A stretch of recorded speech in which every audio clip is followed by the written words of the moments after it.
Hello students, welcome to exam Sadan. आज के इस वीडियो में हम लोग क्वेश्चन नंबर 44 का सॉल्यूशन करेंगे, जो कि काफ़ी अभी रिपीटेड क्वेश्चन है। 2015 में भी है, 2019 में भी पूछा गया है।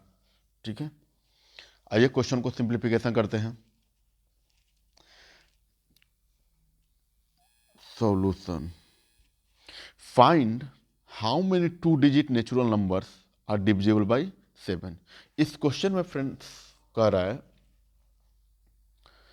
कि 2 डिजिट का वैसे कितने नंबर है, नेचुरल नंबर 2 डिजिट का वैसे कितने नेचुरल नंबर हैं जो कि 7 से डिविजिबल हो जाए। ठीक है फ्रेंड्स, जब एक क्या हो गया, तो एक हो गया तो 14, एक हो गया 21, एक हो गया 35,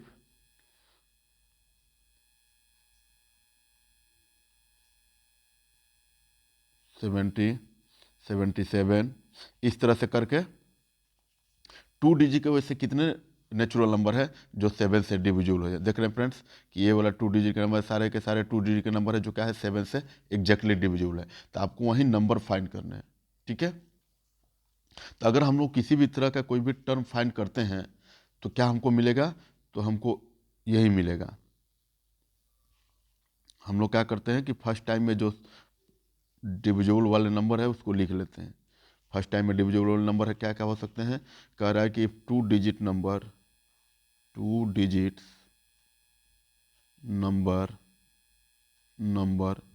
which are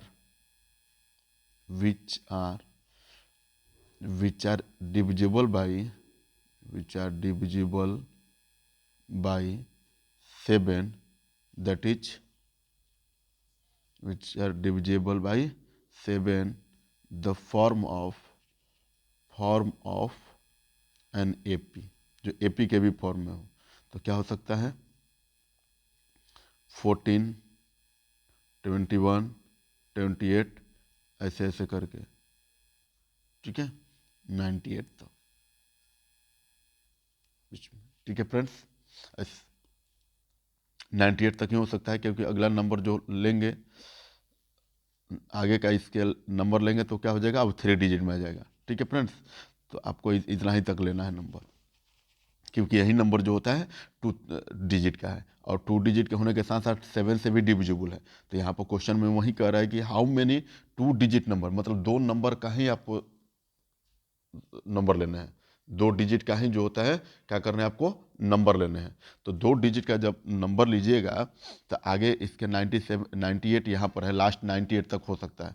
98 के बाद जब करेंगे 99 तो होगा नहीं, नेक्स्ट उसके आगे चलेंगे तो 100, उसके आगे चलेंगे तो जो भी होगा वो अब 3 डिजिट में आ जाएगा। ठीक है फ्रेंड्स, तो यहाँ पर हम लोग देख रहे हैं कि ए का वैल्यू कितना दिया हुआ है, ए का वैल्यू है 14, डी का वैल्यू कितना है, डी का वैल्यू है 21 माइनस 14 इज इक्वल टू 7। ठीक है फ्रेंड्स, तो हम लोग को क्या फाइंड करना है, नंबर्स फाइंड करने के, कितने नंबर्स होंगे। ठीक है, so A N is equal to क्या हो जाएगा, A plus N minus 1 into D. तो ए ए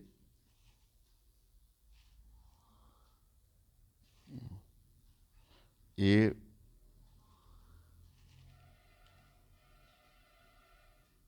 ए एन मतलब ए एट अगर हम लोग करते हैं, ए एन ए एन, तो ए एन का वैल्यू कितना यहाँ पर दिया हुआ है हमारा, ए एन का वैल्यू मतलब लास्ट टर्म ना, ए एन का वैल्यू जो है लास्ट टर्म होता है। ए एन इज इक्वल टू कितना दिया हुआ है, ए एन का वैल्यू कितना है, ए एन का वैल्यू कितना है, 98 है लास्ट टर्म। ठीक है, तो यहाँ पर 98 क्या करेंगे, पुट कर लेंगे, इज इक्वल टू ए का वैल्यू कितना है 14 plus N minus N I G T minus 1 into D का वैल्यू है 7।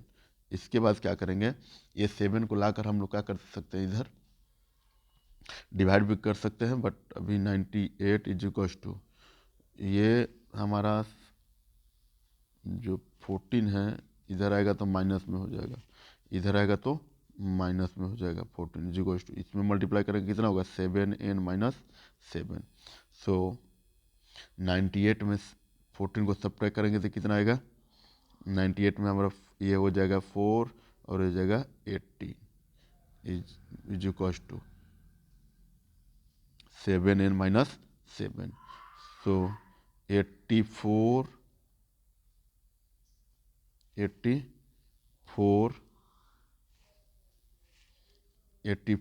आइए माइनस 7 इधर आएगा तो प्लस में 7 is equal to 7n। So 119 is equal to 7n। So value of n is equal to कितना हो जाएगा 91 डिवाइडेड बाई 7, क्योंकि 7 n के साथ मल्टीप्लाई में है तो 7 में डिवाइड करेंगे कितना आएगा 13 टाइम में। सो नंबर ऑफ जो टर्म होता है वो कितना होगा, n का वैल्यू आपको कितना मिला, n का वैल्यू आपको मिला 13। सो ऑल डिजिट्स यहाँ पर लिखेंगे। सो ऑल 13 नंबर्स यहाँ पर लिख लेंगे, डायरेक्ट लिख लेते हैं। सो 13 numbers are divisible by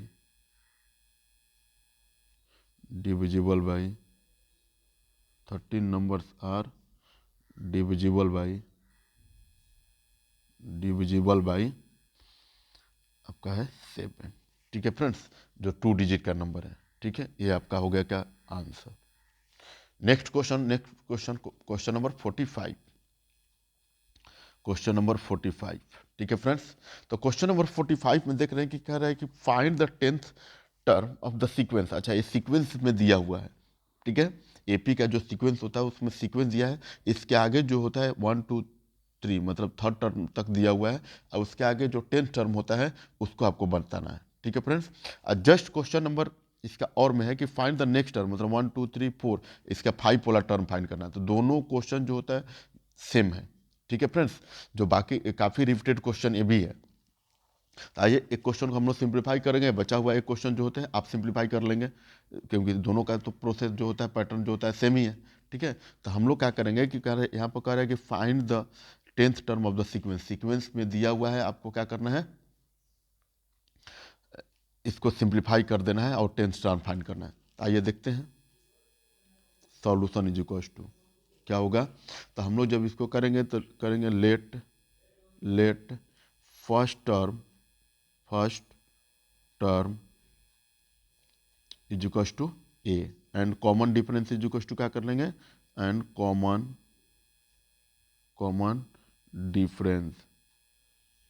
difference is equal to कितना हो जाएगा, डी हो जाएगा।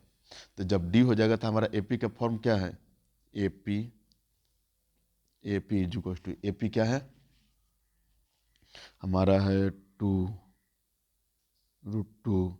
Root 8 root 18 dot dot dot. ठीक है फ्रेंड्स, और इसको हम लोग क्या लिख सकते हैं, इसको हम लोग और के टर्म में लिखेंगे तो और के टर्म में क्या लिख सकते हैं, और के टर्म में अगर हम लोग लिखना चाहें तो इसको लिख सकते हैं √2। अच्छा ये देखिए, तो ये √8 को हम लोग ऐसे लिख सकते हैं क्या, 2 इंटू 2 इंटू 2, दो पेयर पर तो बाहर आ जाता है। सो 2√2, इसको 18 को भी लिख सकते हैं 2 इंटू 2 सॉरी 2 इंटू 3 इंटू 3, ये 3 पे बाहर आ जाएगा एक। So 3√2 dot dot. ठीक है फ्रेंड्स, तो हम देखें कि common difference A I G to कितना हो जाएगा, √2 हो जाएगा, and common difference D is to कितना हो जाएगा आपका, √2 माइनस रूट कितना हो जाएगा 2 इज इक्वल टू, मतलब second term minus first term is equal to कितना हो जाएगा, √2 हो गया। ठीक है फ्रेंड्स, तो अब नंबर ऑफ टर्म कितना पूछ रहा है, तो number of term N is equal to कितना कह रहा है, 10th टर्म फाइंड करने के लिए कह रहा है। तो हम लोग क्या करेंगे, ए 10 का फॉर्मूला लगाएंगे। A N is equal to क्या होता है, A plus N minus 1 into D, और ए 10 का वैल्यू कितना दिया हुआ है, 10 दिया हुआ है।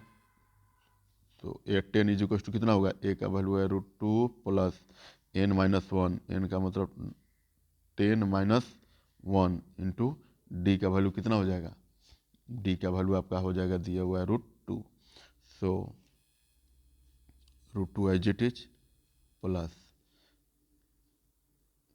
10 में 1 से मल्टीप्लाई करेंगे तो कितना हो जाएगा 10√2 माइनस 1 में रूट से मल्टीप्लाई करेंगे तो क्या होगा हमारा √2 हो जाएगा। चाहे ऐसे भी सिंप्लीफाई कर सकते हैं, चाहे ऐसे भी सिंप्लीफाई करते हैं, रूट रूट यहाँ पर आ जाएगा 2 प्लस इससे 10 माइनस 9 और 9 में से इसको सब 9 में से √2 को मल्टीप्लाई करेंगे कितना हो जाएगा 9√2 हो जाएगा, और 9√2 में 1√2 को ऐड करेंगे तो कितना हो जाएगा 10√2। ये आपका क्या हो गया 10th टर्म का आंसर हो गया। क्या हो गया ये 10 टर्म का आंसर हो गया। अगर इसको और लिखना चाहते हैं √10 को सिंप्लीफाइड करके तो √10 अगर अच्छा 10 बाहर आया है तो 10 अगर इसको इंटीरियर में करना होगा मतलब रूट में करना होगा तो इसको हम लोग कैसे करते हैं। अच्छा जरा देखिए तो ये 10 जो बाहर आने का मतलब क्या है कि 10 जो होता है कॉमन में है, पेयर में है यहाँ पर रूट के अंदर, तभी तो बाहर आया। तो इसको हम लोग और लिख सकते हैं so the tenth term of the given sequence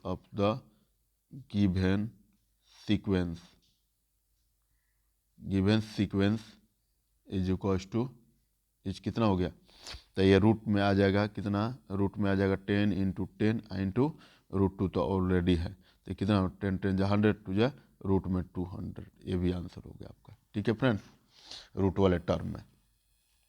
चलिए नेक्स्ट इसका और का क्वेश्चन है कि नेक्स्ट टर्म फाइंड करें तो यहाँ से देखिए 1 2 3 4 दिया है, 5 टर्म आपको क्या करना है फाइंड करना है। ठीक है तो सारा प्रोसेस एज इट इज रहेगा। यहाँ पर A10 के जगह पर आप क्या कर लेंगे A5 लिख लेंगे। ठीक है बाकी यहाँ पर 5 माइनस 1 इंटू 4√2 तो आप लोग देखेंगे कि 5√2 आएगा, और 5√2 का मतलब फिर इसको इस वे में हम लोग सिंप्लीफाई करेंगे तो क्या हो जाएगा 20 रूट में 50 हो जाएगा। ठीक है फ्रेंड्स चलिए आइए नेक्स्ट क्वेश्चन नंबर 46 का सिंप्लीफाई हम लोग करेंगे। ठीक है क्वेश्चन नंबर 56 यहां पर कह रहा है कि इन सीरीज जो है √3 √6 √9 √12 एंड AP गिव रीजन। अच्छा आपको बताना है कि ये जो सीरीज दिया हुआ है, ये जो सीरीज जो होता है √3 √9 ये जो सीरीज दिया हुआ है ये क्या AP में है। तो AP में चेक करने के लिए फ्रेंड्स हमारे पास क्या होना चाहिए तो हमारे पास होना चाहिए कि कॉमन डिफरेंस जो होता है सेम होना चाहिए। यही ना अगर किसी भी नंबर्स का किसी भी सीरीज का अगर कॉमन डिफरेंस जो होता है कॉमन डिफरेंस अगर सेम आ रहा है तो क्या कहते हैं कि ये जो टर्म होता है जो सीरीज है वो AP में है। ठीक है तो आइए देखते हैं let the common difference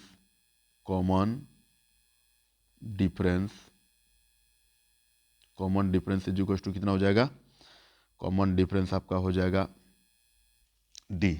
then हम लोग क्या करेंगे D फाइंड करेंगे। यहाँ पर कितना टर्म 1 2 3 और 4 टर्म दिया तो फर्स्ट टर्म में D1 फाइंड करेंगे तो D1 कितना हो जाएगा तो ये हो जाएगा second term minus first term A2 minus A1 is equal to कितना होगा √6 माइनस √3 √6 माइनस √3।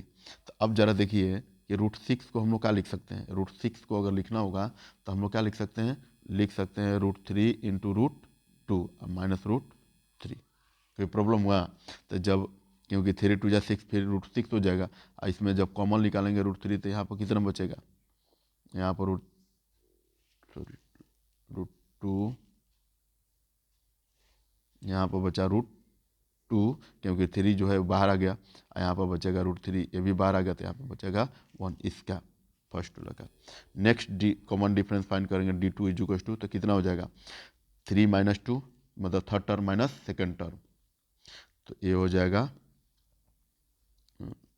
थर्ड टर्म हो जाएगा आपका कितना A3 minus A2 is equal to कितना हो जाएगा √9 माइनस √6 और √9 का स्क्वायर रूट आप लोग जानते हैं कि 3 माइनस कितना हो जाता है इसको लिख सकते हैं क्या √3 इंटू इसको IGT रहने देते हैं, कोई सिंप्लीफाई करने से कोई फायदा नहीं है √6 ये हो गया। तो फ्रेंड्स अभी देख रहे हैं कि हम लोग फर्स्ट का कॉमन डिफरेंस निकाले, ये डिफरेंट आ गया, सेकंड का कॉमन डिफरेंस, दोनों का जो कॉमन डिफरेंस होता है first D1 and second D2 का, दोनों का कॉमन डिफरेंस क्या आ रहा है, डिफरेंट आ रहा है। एक और भी फाइंड कर लेते हैं, D3 इज इक्वल्स टू कितना हो जाएगा, fourth term minus third term, A4 minus A3 is equals to कितना होगा, √12 माइनस √9। तो √12 एज इट इज इसको लिख सकते हैं हम लोग 2√3 और माइनस ये कितना हो जाएगा, ये हो जाएगा 3 आपका। तो ये भी देख रहे हैं कि ये भी डिफरेंट आ गया, मतलब यहाँ पर तीनों डिफरेंट है। तो कॉमन डिफरेंस जब भी कहेगा कि अगर नंबर जो टर्म होता है, नंबर जो सीक्वेंस है वो क्या है, एपी में है, तो एपी में है का मतलब कि सारे क्वेश्चन का जो कॉमन डिफरेंस होना चाहिए वो सेम होना चाहिए, लेकिन यहाँ पर तो ऐसा नहीं है। सो ये एपी का टर्म नहीं हो सकता है। एच कॉमन डिफरेंस इसको लिख सकते हैं, इसको H common difference are not equal. जब इक्वल है ही नहीं तो क्या होगा, एपी नहीं होगा। So the given series is not in AP, ये एपी में नहीं है। ठीक है फ्रेंड्स, ये हो गया आपका आंसर। ठीक है, नेक्स्ट क्वेश्चन नंबर 47 की तरफ हम लोग चलेंगे। क्वेश्चन नंबर 47, चलिए क्वेश्चन नंबर हमारा 47 कह रहा है कि find the 37 term of AP. AP दिया हुआ है आपको, 37 टर्म आपको फाइंड करना है। ठीक है फ्रेंड्स, तो 37 टर्म फाइंड करने के लिए हम लोग क्या करेंगे कि एपी जो दिया हुआ है उसको हम लोग लिखेंगे। तो यहाँ पर हम लोग देख रहे हैं एपी क्या दिया हुआ है, √x दिया हुआ है, 3√x दिया हुआ है, 5√x दिया हुआ है। ठीक है, तो हम लोग क्या करेंगे कि लेट कर लेंगे, let the nth term of an AP be कितना होगा, an है। सपोज कर ले कि जो n टर्म जो होता है, मतलब 37 टर्म ही फाइंड करना है तो 37 टर्म ही लिखेंगे, लेकिन अभी इसके लिए an है। ठीक है friends, and a is equal to कितना है, तो √x है, और common difference is equal to कितना है, तो common difference √3 second term minus first term, 3 minus √x is equal to 2√x। ठीक है फ्रेंड्स, आइए अब हम लोग क्या करेंगे, एन का फॉर्मूला अप्लाई करेंगे, क्योंकि नंबर ऑफ टर्म फाइंड करना है। तो नंबर ऑफ टर्म फाइंड करने के लिए कितना होना चाहिए, 37 टर्म को फाइंड करना है कि 37 टर्म क्या होना चाहिए। तो यहाँ पर क्या करें, a + n - 1 × d। तो an का मतलब कौन सा टर्म फाइंड करना है, a 37 टर्म फाइंड करना है, a जो होता है 37 टर्म फाइंड करना है। तो यहाँ पर लिखेंगे a 37 is equal to a का वैल्यू कितना है, √x प्लस n कितना है 37 - 1 × कॉमन डिफरेंस 2√x। ठीक है, अब आइए इसमें हम लोग क्या करेंगे, √x प्लस ये हो गया 36 × 2√x। तो सिंप्लीफाई करेंगे तो कितना हो जाएगा फ्रेंड्स, √x प्लस ये 36 टू जा 72 √x, और 72 √x और 1x is equal to 70 is equal to 73 √x। ठीक है friends, so the 37th terms of an AP H क्या होना चाहिए, 73√3 होगा।